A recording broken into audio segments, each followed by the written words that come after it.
Gracias hermanos por visitar nuestro canal Regreso al Padre de la Misericordia. El Padre Celestial te espera. Tu canal. En el nombre del Padre, del Hijo y del Espíritu Santo. Amén.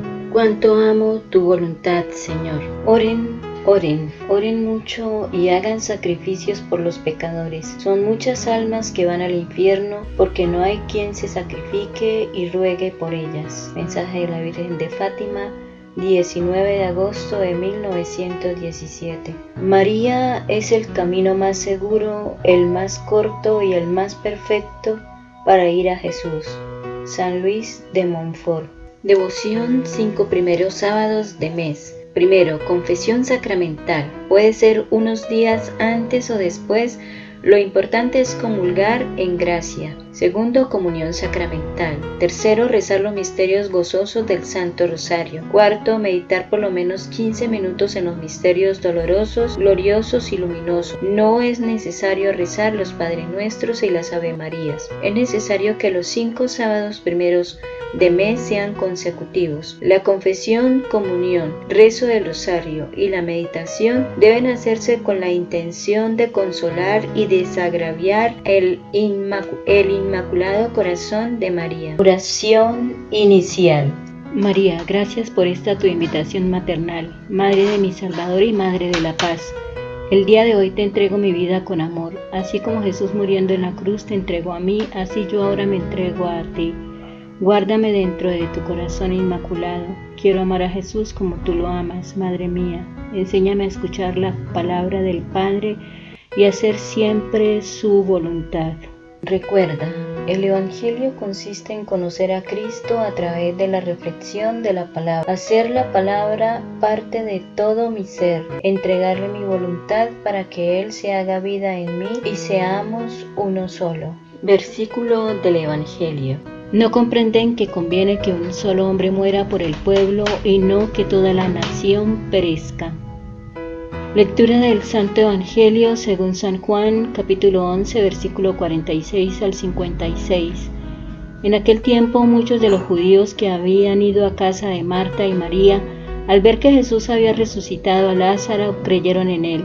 Pero algunos de entre ellos fueron a ver a los fariseos y les contaron lo que había hecho Jesús. Entonces los sumos sacerdotes y los fariseos convocaron al Sanedrín y decían: ¿qué será bueno hacer? Ese hombre está haciendo muchos prodigios. Si lo dejamos seguir así, todos van a creer en él. Van a venir los romanos y destruirán nuestro templo y nuestra nación. Pero uno de ellos, llamado Caifás, que era sumo sacerdote aquel año, les dijo: ustedes no saben nada, no comprenden que conviene que un solo hombre muera por el pueblo y no que toda la nación perezca.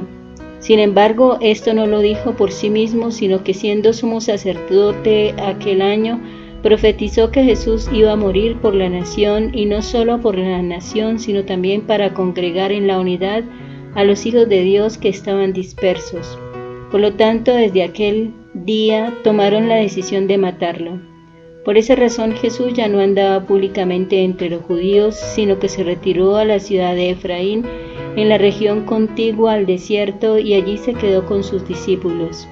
Se acercaba la Pascua de los judíos y muchos de las regiones circunvecinas llegaron a Jerusalén antes de la Pascua para purificarse. Buscaban a Jesús en el templo y se decían unos a otros: ¿qué pasará? ¿No irá a venir para la fiesta? Palabra del Señor. Gloria a ti, Señor Jesús. Espacio para meditar. La pequeña comunidad de Betania en la que a Jesús le gustaba hospedarse refleja la situación y el estilo de vida de las pequeñas comunidades del discípulo amado al final del primer siglo en Asia Menor.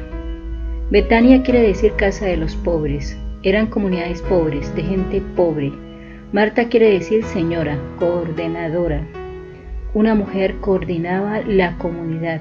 Lázaro significa Dios ayuda. La comunidad pobre esperaba todo de Dios. María significa amada de Yahvé. Era la discípula amada imagen de la comunidad. El episodio de la resurrección de Lázaro comunicaba esta imagen de la comunidad. El episodio de la resurrección de Lázaro comunicaba esta certeza. Jesús trae vida para la comunidad de los pobres. Jesús es fuente de vida para todos los que creen en Él. La repercusión de la séptima señal en medio del pueblo. Después de la resurrección de Lázaro viene la descripción de la repercusión de esta señal en medio de la gente. La gente estaba dividida. Muchos judíos que habían ido a casa de María y que vieron lo que Jesús hizo creyeron en Él, pero otros fueron donde los fariseos y contaron lo que Jesús había hecho. Estos últimos le denunciaron. Para poder entender esa reacción negativa de una parte de la población, es preciso tener en cuenta que la mitad de la población de Jerusalén dependía en todo del templo para poder vivir y sobrevivir. Por ello, difícilmente irían a apoyar a un desconocido profeta de Galilea que criticaba el templo y las autoridades. Esto también explica el que algunos se prestaran para informar a las autoridades. La repercusión de la séptima señal en medio de las autoridades. La noticia de la resurrección de Lázaro hizo crecer la popularidad de Jesús. Por esto los líderes religiosos convocan el consejo, el Sanedrín, la máxima autoridad para discernir qué hacer. Pues este hombre realiza muchos signos. Si le dejamos que siga así, todos creerán en él y vendrán los romanos y destruirán nuestro lugar santo y nuestra nación. Ellos temían a los romanos. De hecho, el pasado desde la invasión romana en el año 64 a.C. hasta la época de Jesús había ya mostrado varias veces que los romanos reprimían con toda violencia cualquier intento de rebelión popular. En el caso de Jesús, la reacción romana podía llevar a la pérdida de todo, inclusive del templo y de la posición privilegiada de los sacerdotes. Por eso Caifás, el sumo sacerdote, decide: es mejor que un solo hombre muera por el pueblo y no que la nación entera perezca. Y el evangelista hace un lindo comentario.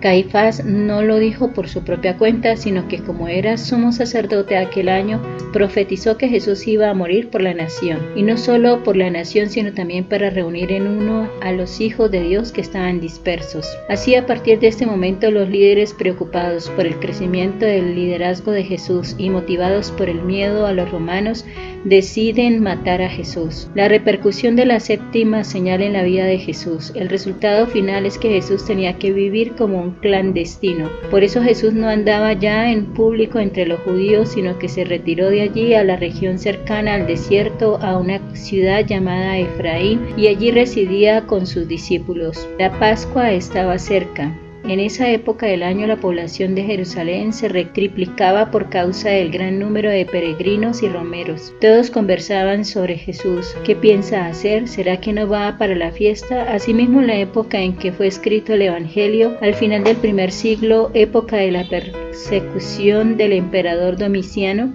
las comunidades cristianas se veían obligadas a vivir en la clandestinidad. Una llave para entender la séptima señal de Lázaro. Lázaro estaba enfermo. Las hermanas Marta y María mandaron a llamar a Jesús. Aquel a quien tú quieres está enfermo. Jesús atiende la petición y explica a los discípulos: esta enfermedad no es de muerte, es para la gloria de Dios, para que el Hijo de Dios sea glorificado por ella. En el Evangelio de Juan, la glorificación de Jesús acontece a través de su muerte.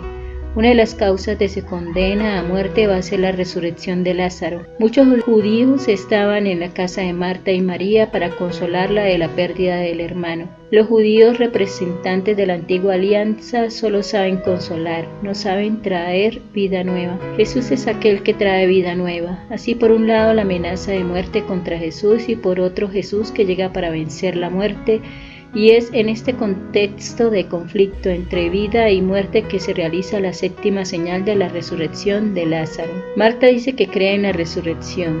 Los fariseos y la mayoría de la gente creen en la resurrección. Creían pero no la revelaban. Era una fe en la resurrección al final de los tiempos y no en una resurrección presente en la historia aquí y ahora. Esta fe antigua no renovaba la vida, pues no basta creer en la resurrección que va a acontecer al final de los tiempos, sino que hay que creer que la resurrección que ya está presente aquí y ahora en la persona de Jesús y en aquellos que creen en Jesús. Sobre estos la muerte ya no tiene ningún poder, porque Jesús es la resurrección y la vida. Sin ver la señal concreta de la resurrección de Lázaro, Marta confiesa su fe: yo creo que tú eres el Cristo, el Hijo de Dios, el que iba a venir al mundo. Jesús ordena quitar la piedra. Marta reacciona: Señor, ya huele, es el cuarto día. De nuevo Jesús la desafía, haciendo referencia a la fe en la resurrección, aquí y ahora, como una señal de la gloria de Dios. ¿No te he dicho que si crees verás la gloria de Dios? Retiraron la piedra. Ante el sepulcro abierto y ante la incredulidad de las personas, Jesús se dirige al Padre. En su oración, primero pronuncia una acción de gracias. Padre, te doy gracias por haberme escuchado. Ya sabía yo que tú siempre me escuchas. Jesús conoce al Padre y confía en Él, pero ahora pide una señal a causa de la multitud que le rodea para que pueda creer que Él, Jesús, es el enviado del Padre. Luego grita en alto, grito creador: Lázaro, sal afuera. Y Lázaro sale afuera. Es el triunfo de la vida sobre la muerte, de la fe sobre la incredulidad. Un agricultor comentó: a nosotros nos toca retirar la piedra y Dios resucita la comunidad. Hay gente a la que no le gusta quitar la piedra y por eso su comunidad no tiene vida. Confronta tu vida. ¿Qué significa para mí bien concretamente creer en la resurrección? Parte de la gente aceptaba a Jesús, parte no. Hoy parte de la gente acepta la renovación de la iglesia y parte no. Y yo, Propósito del día. renuevo mi fe en Cristo y en su palabra. Oración final.